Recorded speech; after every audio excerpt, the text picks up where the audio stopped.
అందరికీ జై శ్రీరామ్. నేను మీ ఊటుకూరు కాళిందిని. ఈరోజు మనం శ్రీకృష్ణ శతకంలోని 11వ పద్యం చదువుకుందాం. 14 భువనంబులు కుదురుగని కుక్షి నిలుపుకొను నేర్పరివై విదితంబుగా నా దేవికి ఉదరములో నెట్టులొదిగి ఉంటివి కృష్ణ.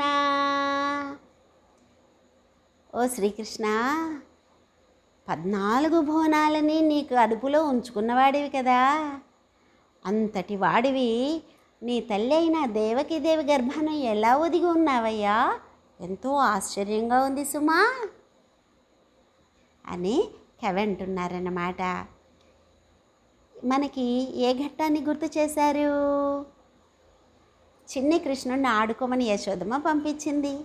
కాసేపటికి బలరాముడు కొంతమంది స్నేహితులు గబగబా యశోదమ్మ దగ్గరికి వచ్చి, యశోదమ్మత్త యశోదమ్మత్త కృష్ణుడు మట్టి తింటున్నాడు అని వాళ్ళు చెప్పేసరికి గబగబా యశోదమ్మ వచ్చి, ఏరా నాయనా మన్ను తింటున్నావా?